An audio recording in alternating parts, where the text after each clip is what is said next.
Hello students, welcome back to my channel. आपका अपने channel पर स्वागत है। और स्टूडेंट कैसे हो आप सब? उम्मीद है आप बहुत बढ़िया होंगे, अच्छे से होंगे। तो स्टूडेंट, आज की इस क्लास में मैं अप्लाइड मैथमेटिक्स का एक बेहद इंपॉर्टेंट टॉपिक स्टार्ट करने जा रहा हूँ। और आज मैं बात करने वाला हूँ सेट्स के इंट्रोडक्शन की, जो काफ़ी ज़्यादा इंपॉर्टेंट होता है एग्जामिनेशन पॉइंट ऑफ व्यू से। और आपको हाँ बता दूँ कि इस वीडियो में हम सेट्स होता क्या है, सेट्स को हम रिप्रेजेंट किस तरह से करते हैं, और कुछ सेट्स के हम टाइप भी डिस्कस करेंगे, है ना। तो आइए कहानी को शुरू करते हैं और बात करते हैं सेट्स होता क्या है। तो बच्चे, अगर हम सेट्स के डेफिनेशन की बात करें ना, तो देखो, अगर हम यहाँ से सेट्स के डेफिनेशन की बात करें तो क्या कहता है, देखो कहता है क्या, any well defined collection of object, कोई भी वेल डिफाइंड होना चाहिए क्या ऑब्जेक्ट, उसको हम क्या कहते हैं, सेट्स। अब हम यहाँ से बात करें वेल डिफाइंड, अब ये होता क्या है वेल डिफाइंड? वेल डिफाइंड का मतलब होता है कि data data do not change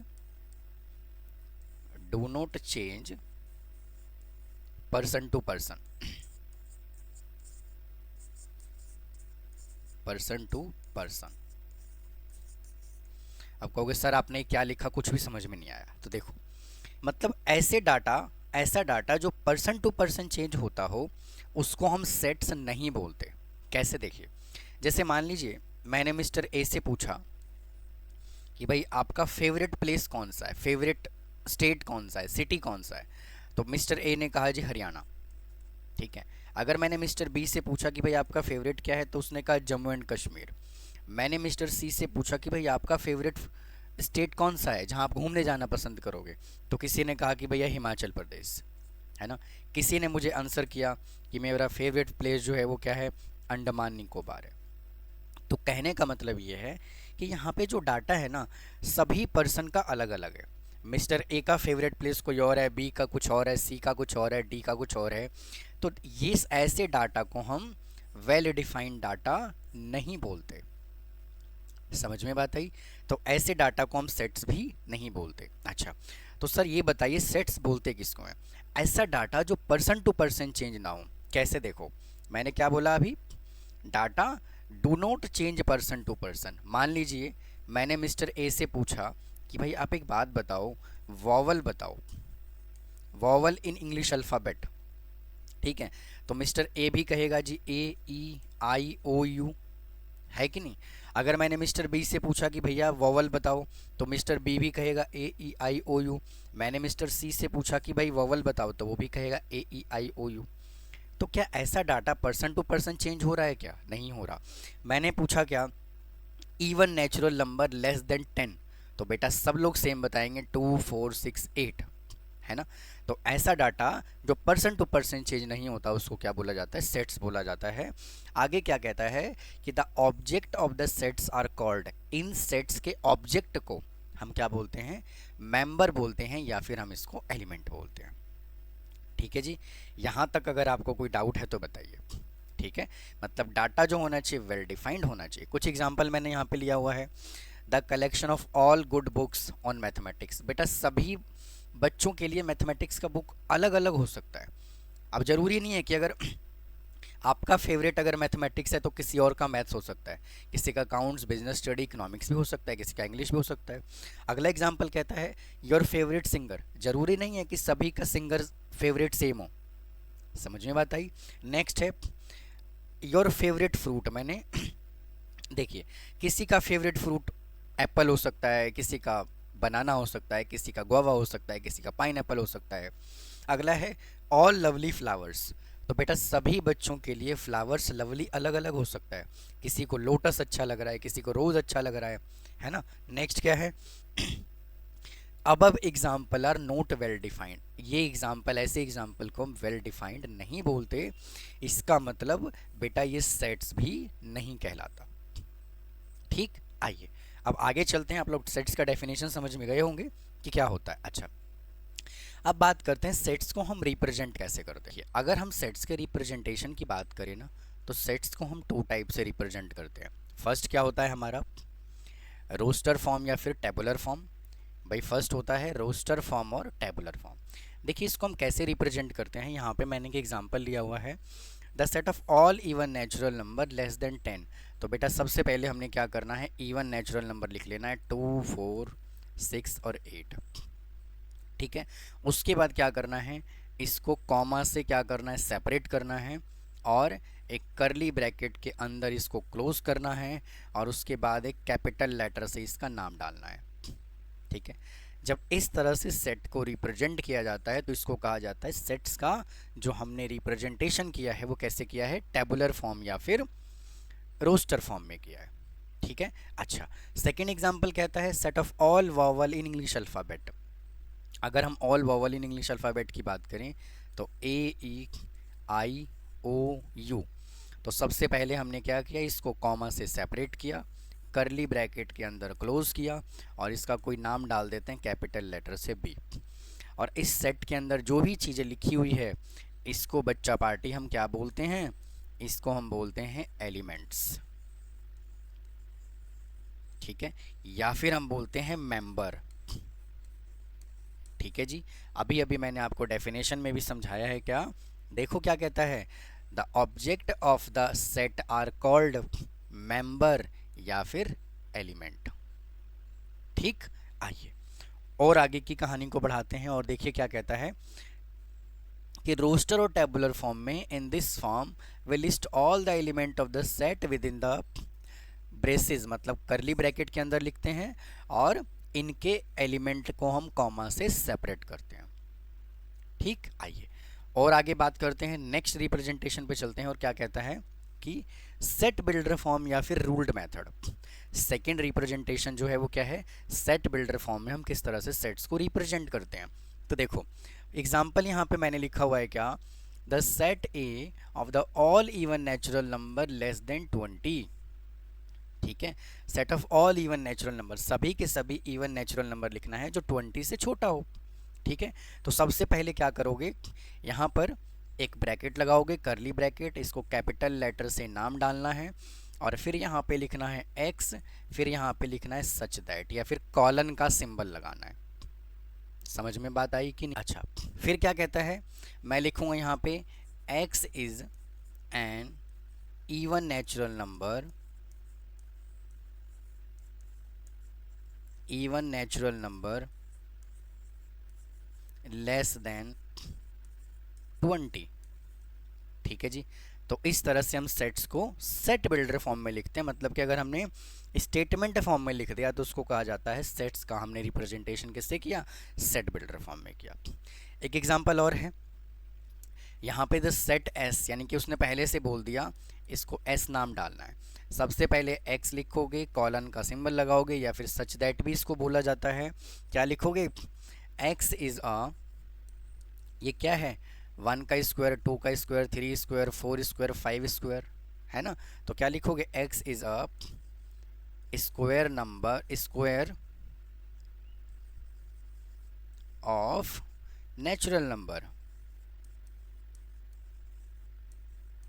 ठीक है जी, x जो होगा वो क्या होगा, स्क्वायर है किसका, नेचुरल नंबर का। ठीक है, यहाँ तक अगर आपको कोई डाउट है तो कमेंट बॉक्स में बताइए समझ में आया हो कि नहीं आया। आइए चलते हैं अगले कॉन्सेप्ट पे, देखो क्या कहता है कि काइंड्स ऑफ सेट्स। अब सेट्स के ना कुछ टाइप हैं, तो बेटा हम सेट्स के टाइप्स की को डिस्कस करने से पहले ना एक छोटा सा पॉइंट डिस्कस करना चाह रहा हूँ। एक छोटा सा कॉन्सेप्ट है यहाँ पर, यहाँ पे बात करते हैं व्हाट इज बिलोंग्स टू, क्या होता है बिलोंग्स टू, बिलोंग्स टू। अब ये बिलोंग्स टू क्या होता है, देखो देखिए आप सभी के सभी किसी फैमिली मेम्बर से बिलोंग करते होंगे, है ना। हम भी फैमिली मेम्बर से बिलोंग करते हैं, आप किसी न किसी कोचिंग सेंटर से बिलोंग करते हो, स्कूल से बिलोंग करते हो। तो जनरली बिलोंग्स टू का मतलब अगर हम सेट्स में बात करें तो क्या होता है कि सबसे पहले क्या करते हैं, एक सेट लेते हैं, सेट ए। मैंने कहा 1 2 3 4 5 6 7 8, मैंने कहा एक सेट हमने लिया। ठीक है, तो क्या मैं बोल सकता हूँ, क्या मैं बोल सकता हूँ 2 बिलोंग्स टू सेट ए। भाई 2 जो है वो सेट ए से बिलोंग कर रहा है कि नहीं है। क्या मैं बोल सकता हूँ 3 बिलोंग्स टू सेट ए, क्या मैं बोल सकता हूँ 4 बिलोंग्स टू सेट ए, बिल्कुल बोल सकता हूँ। क्या मैं बोल सकता हूँ 10 बिलोंग्स टू सेट ए? जी नहीं, मैं नहीं बोल सकता, क्योंकि 10 तो सेट ए में है ही नहीं।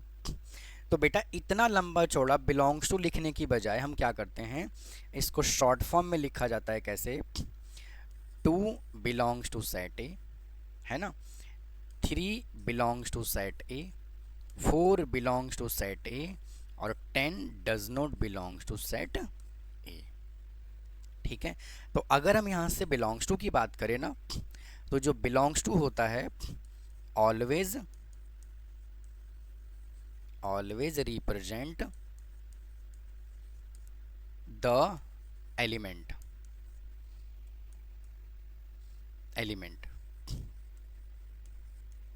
अब बेटा यहाँ पे द लगाने का भी एक रीज़न है। ठीक है, अगर मान लीजिए उसने ऐसे लिखा 2 बिलोंग्स टू सेट ए, तो बेटा ये 100% गलत होगा, क्योंकि ये सेट में लिखा हुआ है। किस में लिखा हुआ है? इस सेट में लिखा हुआ है। ठीक है ना, इस सेट में है, जबकि एलिमेंट जो है वो सिर्फ ऐसे लिखा होगा 2 3 4 10 ऐसे। इसके यहाँ पे जो है वो ब्रैकेट नहीं होना चाहिए। अगर ये ब्रैकेट हुआ तो इस सेट बन जाएगा। ठीक है, तो ये जो है बिलोंग्स टू का कंडीशन सेटिस्फाई नहीं करेगा। अगर सिंपल ऐसे लिखा होगा जैसे यहाँ लिखा है, तो इसका मतलब यस। तो सेट जो है वो मतलब कि बिलोंग्स टू जो है वो हमेशा एलिमेंट को रिप्रेजेंट कर रहा होता है। आइए चलते हैं कुछ और कॉन्सेप्ट पे। देखो, अब हम बात करते हैं क्या, टाइप्स ऑफ सेट। तो फर्स्ट टाइप यहाँ से देखो क्या कहता है, अगर हम टाइप्स ऑफ सेट की बात करें तो कहता है एम्प्टी सेट। बेटा ऐसा सेट जिसके अंदर कोई भी एलिमेंट ना हो, खाली हो। ठीक है ना, जैसे मान लीजिए मैंने कहा even prime number other than 2। तो अब खुद बताओ, क्या मैं 2 के अलावा कोई प्राइम नंबर लिख सकता हूँ? नहीं लिख सकता ना। तो उसको हम क्या बोलते हैं? एम्प्टी सेट, नल सेट या वॉइड सेट। इसको हम बोलते हैं नल सेट भी बोल सकते हैं, इसको हम वॉइड सेट भी बोल सकते हैं। ठीक है ना, तो एक एग्जांपल और ले लेता हूँ। 27 लेटर्स इन इंग्लिश अल्फ़ाबेट, कभी पॉसिबल है? 27 लेटर होते हैं क्या इंग्लिश अल्फ़ाबेट में? नहीं होता। Vowel other than A E I O U, A E I O U के अलावा कोई वॉवल होता है क्या? नहीं होता ना। तो ऐसे सेट्स को हम बोलते हैं क्या? एम्प्टी सेट, नल सेट या वॉइड सेट। जैसे फॉर एग्जांपल देखो, इसको हम इस सिंबल से रिप्रेजेंट करते हैं नल सेट को। इसको फाई बोला जाता है। क्या बोला जाता है? फाई। ठीक है, या फिर करली ब्रैकेट के अंदर हमने इसको लिख दिया जिसके अंदर कोई एलिमेंट नहीं, खाली लिख दिया हमने इसको। ठीक, क्या कहता है? A set which does not contain any element is called. अगर कोई भी ऐसा सेट जिसके अंदर कोई भी एलिमेंट नहीं है उसको क्या बोलते हैं? Null set. और इसको हम किससे डिनोट करते हैं? इससे डिनोट करते हैं। ठीक है जी, आइए अगला कॉन्सेप्ट देखो। अच्छा, एग्जाम्पल भी है, the collection of all natural number less than 1। बेटा कभी पॉसिबल है? 1 से छोटा नेचुरल नंबर तो हो ही नहीं सकता, है ना। फिर क्या कहता है? x is such that 2x plus 1 is equal to 3 and x is a natural number. देखो इसको सॉल्व करो। 2x प्लस 11 है ना, इज इक्वल टू 3। तो अगर हम यहाँ से 2x की वैल्यू निकालें तो 3 माइनस 8 आएगा। तो 2x is equal to minus का नहीं, यहाँ 8 आएगा ना, यहाँ पे माइनस 11 आएगा, है ना। और इधर क्या आएगा आपका? ओहो, 2x is equal to minus 8, तो x इज इक्वल टू क्या आ गया? माइनस का 4। लेकिन उसने क्या कहा? Natural number. क्या x माइनस 4 नेचुरल नंबर है क्या? नहीं है, तो ये नल सेट हो गया। X square is equal to 9, x is a even integer. बेटा एक बात बताओ, अगर हम यहाँ से x की वैल्यू निकालें तो प्लस माइनस 3 आएगा। तो क्या इवन इंटीजर है क्या? ये नहीं है ना, ये ऑड इंटीजर है। तो ये सभी के सभी एग्जाम्पल जो हैं वो क्या है? नल सेट के हैं। चलते हैं अगली कहानी पे। सिंगलटन सेट क्या होता है? A set contain only one element. ऐसा सेट जिसके अंदर एक ही एलिमेंट हो। जैसे मैंने अभी अभी एग्जांपल दिया, मैं क्या कह सकता हूँ, मैं कह सकता हूँ इवन इवन प्राइम नंबर, ठीक है, इवन प्राइम नंबर। तो इवन प्राइम नंबर क्या होता है, 2 होता है, ये सिंगलटन सेट है। क्या कहता है, 0, ठीक है। उसके बाद क्या है, 3x minus 1 is equal to 8। जब आप इसको सॉल्व करोगे तो x इज इक्वल टू कितना आएगा, 3 आएगा। तो एक ही तो हुआ। x is the capital of India, भाई कैपिटल ऑफ इंडिया तो एक ही है, दिल्ली। तो ऐसे सेट को हम क्या बोलते हैं, सिंगलटन सेट। ये सिंपल दिया हुआ है, एक ही एलिमेंट है इसके अंदर, है ना, इसमें एक्सप्लेनेशन नहीं है, बस उसने सिंपल ऐसे लिख दिया 0। तो पूछता है क्या क्या क्या ये सिंगलटन सेट है, तो बिल्कुल है ना। अच्छा, अगला है the set that contain limited number definite number different element is called. अच्छा, यहाँ पे डेफिनेशन लिखा हुआ नहीं है बेटा, यहाँ पे जो है ये जो है टाइप अगला है फाइनाइट सेट। भाई नेक्स्ट टाइप है यहाँ से फाइनाइट सेट। तो देखो सेट्स के ना 2 टाइप है, और भी चलते हैं। अगर हम और सेट्स की बात करें तो सेट्स के और भी टाइप क्या हैं, अगला है फाइनाइट और अगला है इनफाइनाइट, ठीक है जी। तो बेटा फाइनाइट का मतलब क्या होता है, काउंटेबल, जिन ऐसे सेट जिनको हम काउंट कर सकते हैं। और इनफाइनाइट का मतलब होता है अनकाउंटेबल। फाइनाइट का मतलब होता है काउंटेबल और इनफाइनाइट का मतलब होता है अनकाउंटेबल। तो सिंपल सी कहानी है, एक एस सेट है AEIOU, इसको काउंट कर सकते हैं। 2 4 6 से लेकर के 100 तक है, इसको हम काउंट कर सकते हैं। X is such that x is a month of a year, बिल्कुल हम काउंट कर सकते हैं। तो इसको हम क्या बोलते हैं, फाइनाइट सेट बोलते हैं। चलते हैं अगली कहानी पे। देखो इनफाइनाइट सेट मतलब अनकाउंटेबल, जिसको हम काउंट ही नहीं कर सकते। क्या कहता है, the set of even natural number. भाई इवन नेचुरल नंबर तो कहीं तक भी जा सकता है, क्या हम इसको काउंट कर सकते हैं, नहीं कर सकते। Set of odd natural number हम काउंट कर सकते हैं, नहीं कर सकते। उसने कहा इंटीजर काउंट कर सकते हैं, नहीं कर सकते।